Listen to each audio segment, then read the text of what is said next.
Hello दोस्तों, मैं हूँ आपका बिज़नेस दोस्त आशीष और आप सभी का बहुत बहुत स्वागत करता हूँ आज के इस वीडियो में। दोस्तों, आज हम हार्डवेयर के दुकान के बिज़नेस के बारे में जानकारी लेने वाले हैं। इसके लिए आज एक दुकान में आए हैं, इसका नाम है साइसा एंटरप्राइजेस। इस दुकान के ओनर है मिस्टर स्वप्निल भोई सर। नमस्ते। दोस्तों, आपको सर के बारे में बताना चाहूँगा। सर ने लगभग 4 से 5 साल से ये दुकान शुरू किया है और सर ने खुद के इस बिज़नेस की शुरुआत की है और सफलतापूर्वक ये हार्डवेयर की दुकान चला रहे हैं। तो दोस्तों, आज हम सर से जानेंगे कि कैसे आप हार्डवेयर का बिज़नेस कर सकते हैं, इसमें क्या क्या चुनौतियाँ आ सकती है, कितना पैसा आप इसमें कमा सकते हैं। तो सर, आपका बहुत बहुत स्वागत है। Thank you for giving me the opportunity. पहले तो मैं बताना चाहूँगा कि कोई भी बिज़नेस चालू करने के लिए आपको पहले से एक्सपीरियंस होना ज़रूरी नहीं है। अच्छा। आप किसी भी बिज़नेस में बाद में सीख सकते हैं कि मुझको क्या करना है। पहले जब मैंने ये चालू किया था तो कोई भी मुझे प्रॉपर पहले से मालूम नहीं था, कि पहले कोई हिस्ट्री भी नहीं थी। अच्छा। तो बाद में सीखते सीखते पता चल गया कि ये लाना है, ये चलता है, वो लाना है, वो चलता है। जो भी रनिंग आइटम आप दूसरे दुकान में जाके एक बार देख लेंगे ना कि ये चलता है, तो आपको पता चलता है कि ये मुझे अपनी दुकान में रखने का है। तो वैसे ही चालू होता है। धीरे धीरे इनिशियल आपको 5 लाख 10 लाख ऐसा कुछ डालने की ज़रूरत नहीं है। आप पहले सोच लीजिए कि मेरे पास कितना है, मुझे क्या बेचना है, मेरी एरिया में जो चलता है वो पहले दुकान में रखिए। फिर धीरे धीरे जो जो कस्टमर आके मांगता है तो वो दुकान से लाइए। शुरू में जैसे आपने बताया बिना एक्सपीरियंस का, तो आपको मतलब आपने कहीं पे एक्सपीरियंस लिया ही नहीं था? नहीं, मैंने ये एक्सपीरियंस नहीं लिया। मैंने डायरेक्ट से सोचा कि मुझे दुकान चालू करना है, तो क्या चालू करना है? हार्डवेयर। दूसरों से 2-4 दुकानों में जाके पूछा कि मुझे ऐसे ऐसे दुकान चालू करना है, तो उन्होंने भी थोड़ा बहुत बता दिया। फिर मैंने मार्केट ढूंढा, तो उसके हिसाब से चलते चलते अब ऐसा पता चलता है सब। अच्छा सर, अभी आज के तारीख में 24-25 में सर कम से कम एक रफ बजट कितना होना चाहिए इसके लिए? अप्रॉक्स आपको ये बिज़नेस चालू करने के लिए सर चाहिए कम से कम मेरे हिसाब से 4 to 5 लाख। 4 से 5 लाख रुपए। 4 से 5 लाख में आप चालू कर सकते हैं। अगर आप इतना नहीं रखना चाहते तो 2 लाख 3 लाख से भी चालू कर सकते हैं, ऐसी कोई बात नहीं है। बस आप देखिए कि जहाँ पे एरिया डेवलप हो रहा है, अच्छा, मतलब पहले से डेवलप नहीं है, जहाँ पे डेवलपिंग चालू है, नए नए कंस्ट्रक्शन बन रहे हैं, अच्छा, वहाँ पे आप दुकान डालेंगे तो डिमांड ज़्यादा रहती है, सप्लाई भी आता है। तो डेवलपिंग एरिया ज़्यादा बेहतर है। अभी कम से कम कितना बड़ा दुकान होना चाहिए इसके लिए? इसके लिए सर कम से कम 20 फीट का, तो 20 फीट से 25 फीट का दुकान होना चाहिए। अच्छा। अब 20 बाय 10 का भी दुकान धर सकते हैं। अच्छा, पर लगभग मतलब इसमें लंबाई थोड़ी ज़्यादा होनी ज़रूरी है। यस, क्योंकि अगर आप प्लम्बिंग में रखते हैं तो 20 फीट का तो पाइप ही आता है। सही। तो 20 फीट का पाइप और आगे आपको जगह, तो इसके हिसाब से आपको चलना पड़ेगा। रेंट की बात देखेंगे तो कितने तक रेंट इसमें चल सकते हैं? अगर आप डेवलपिंग एरिया में देख रहे हैं तो डेवलपिंग एरिया में आपको रेट कम ही मिलेगा। 5 से 10 हज़ार तक रेंट आपको चल सकता है। सर, आगे अभी आपने बताया कि आपने भी जैसे बिना एक्सपीरियंस का शुरू किया था। Yes. तो क्या सर आपको भी क्या शुरू में कुछ समस्या वगैरह आई थी इसमें? यस, आपको स्टार्टिंग में तो बहुत दिक्कत आएगी, क्योंकि स्टार्टिंग में आपको पता ही नहीं रहता कि किस चीज़ का क्या रेट रहता है। पहले आप देखिए कि कौन सी चीज़ कितने में बिकती है। अच्छा। आप अगर एक चीज़ 5 रुपये में ख़रीदी है तो कम से कम आपको 3.5-4 रुपये में आनी चाहिए। समझ लीजिए 100 की चीज़ है तो आपको कम से कम आपको 60 रुपये 70 रुपये खरीदी आपकी होनी चाहिए। थोड़ा सा खरीदी स्टार्टिंग में महंगा पड़ेगा, लेकिन बिक सकता है। और सर, ये सामान जो है, ये शुरुआत में जैसे 4-5 लाख की शुरुआत में अगर शुरुआत करते हैं तो सामान होलसेल में कहाँ से लेना पड़ता है? अपना मार्केट खुद ढूंढना पड़ेगा आपको। अच्छा। आपके आजू बाजू की दुकानों में जाइए, उनसे पूछिए कि मुझे ये सामान ख़रीदना है, मेरी दुकान आपसे थोड़ी लंबी है लेकिन मुझे ये ख़रीदना है। कोई ना कोई आपकी हेल्प करेगा। आपको कम से कम मार्केट तो बताएगा, आपको रेट नहीं बताएगा कितने में आता है, लेकिन मार्केट ज़रूर बताएंगे। उनके शहर में ही सामान ये होलसेल में मिल जाता है। 80 to 90% आपको सामान जो है वो आपके शहर से ही मिल जाएगा। बस आप अगर अपना होलसेल में देख रहे हैं तो आपको बाहर से मंगवाना पड़ेगा, जैसे मुंबई है, दिल्ली है। हार्डवेयर के दुकान में क्या इसमें कोई ख़राब होने वाले प्रोडक्ट्स भी होते हैं जो अगर नहीं बिके तो ख़राब होते हैं? 90 to 95% इसमें ऐसे कोई प्रोडक्ट्स नहीं है कि जो ख़राब होते हैं। बस कुछ चीज़ें हैं जो 5% समझ लीजिए जो मतलब डैमेज होती है, नहीं तो उसको एक्सपायरी रहती है। अच्छा। नहीं तो 90 to 95% आप सालों तक उसको रखेंगे तो भी कोई ख़राब नहीं होता। बराबर। और इसमें जैसे तो ये प्लम्बर हो गए या अपने कारपेंटर लोग वगैरह हो गए, तो इनको क्या लाने के लिए इनको कुछ कमीशन वगैरह भी देना पड़ता है इसे? देखिए सर, दो चीज़ें रहती है। एक तो रहती है सर, आप क्या माल बेचते हो। अगर आप माल बढ़िया बेचते हो तो कस्टमर खुद से खुद आपके पास आएगा बिना आपको कमीशन देने।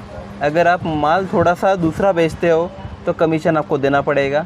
अगर आप उनको हाँ दीजिए, उनको गिफ्ट दीजिए, कुछ दीजिए, लेकिन क्या है, कमीशन से व्यवहार नहीं बनता है, आदमी जुड़ता नहीं है। आदमी अगर एक दूसरे से जुड़ना चाहिए तो आप माल बढ़िया बेचिए, कस्टमर अपने आप आएगा।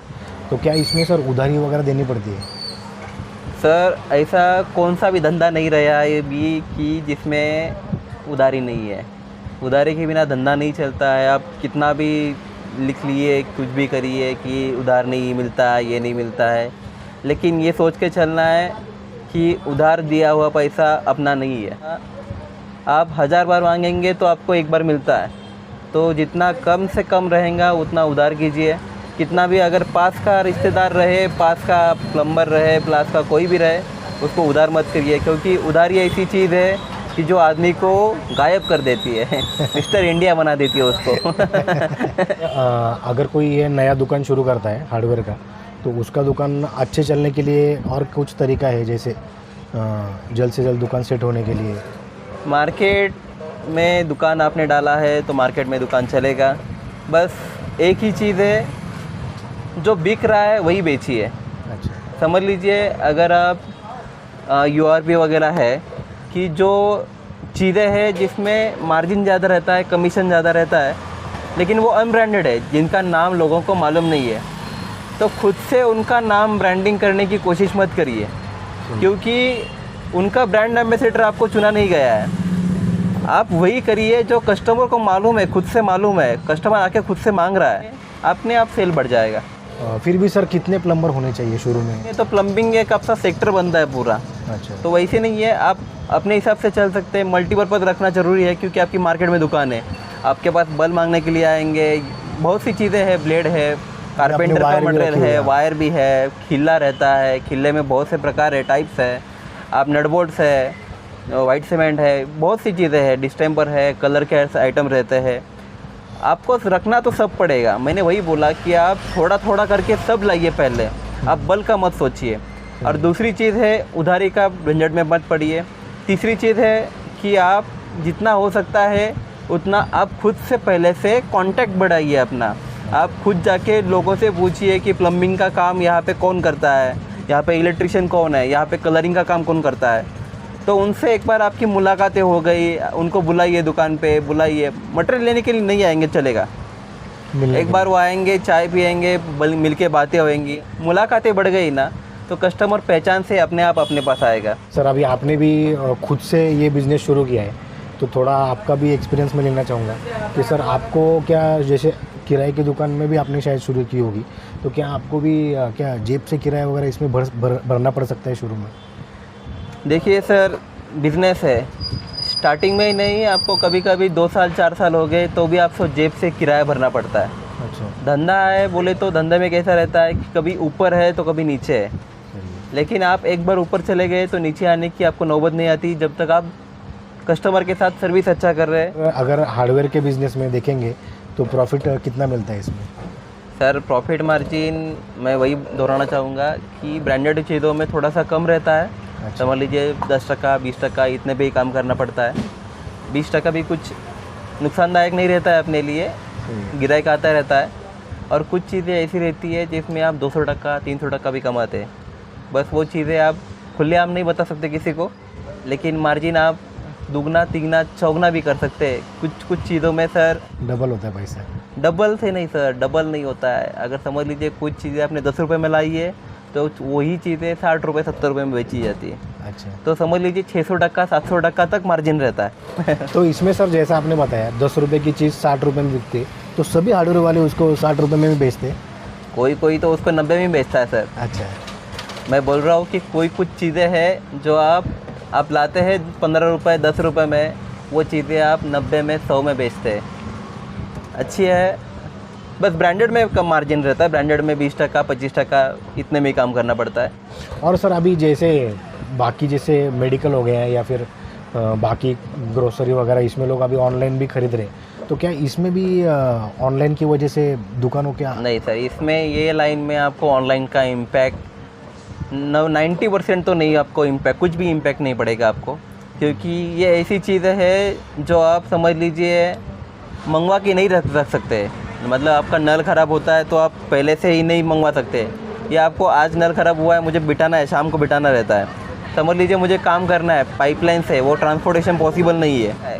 इसलिए अमेज़ॉन पे आप देख सकते हैं, कौन से भी ऑनलाइन प्लेटफॉर्म देख लो, आप ज़्यादा करके हार्डवेयर का मटेरियल ऑफलाइन ही लिया जाएगा फ्यूचर में भी। सही है। तो आप बिंदास होके करिए, ये ऑफलाइन में चलने वाला मार्केट है। कोई चीज़ का ख्याल रखना चाहिए नए दुकानदार को? नए दुकानदार को सोचना चाहिए बस उधारी ना करे, दूसरी तो अपना दुकान सही से लगाए, ताकि नए हमको पता नहीं चलता कि ये हज़ारों आइटम रहती है दुकान में, तो हमको पता ही नहीं चलता स्टार्टिंग में कि कौन सी चीज़ कहाँ पे रखी है। कस्टमर को नाराज़ नहीं करना है, सर्विस अपना तुरंत देना है, कस्टमर आया 1 मिनट में उसने मटेरियल उसके हाथ में देना है, तो ध्यान में रखना है। बस घर के जैसा सोचना है कि घर में हमने कौन सी चीज़ें कहाँ पे रखी है। ब्रांडेड में काम करेंगे तो आपको कोई दिक्कत नहीं आएगी, मैं लिख के दे सकता हूँ, क्योंकि कस्टमर अपने आप आता है।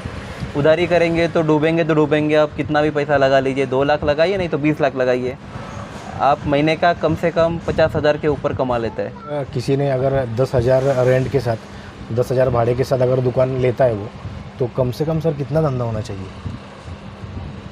10,000 का रेंट है तो कम से कम आपका, एक बार आपने समझ लीजिए 3 लाख 2 लाख का ही माल भर लिया है तो आपका महीने का सेल 80,000 से ऊपर ही रहेगा।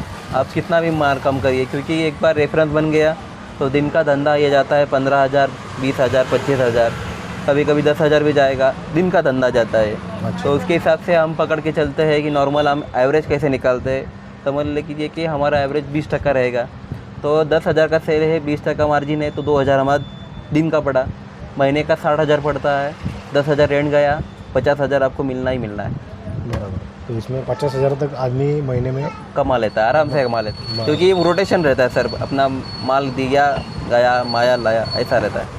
तो सर आपका बहुत बहुत धन्यवाद जी लोगों जी। को इतना डिटेल में बताने के लिए। मैं भी बिजनेस दोस्त का शुक्रिया करना चाहूँगा, उन्होंने मुझे अपॉर्चुनिटी दिया ये मेरी बात कहने के लिए। Thank you sir, thank you so much sir. Thank you. दोस्तों, अगर आपको ये वीडियो पसंद आई है तो इसको लाइक और शेयर कीजिए, हमारे यूट्यूब चैनल को सब्सक्राइब कीजिए। मिलते हैं अगले वीडियो में एक नए बिजनेस आइडिया के साथ।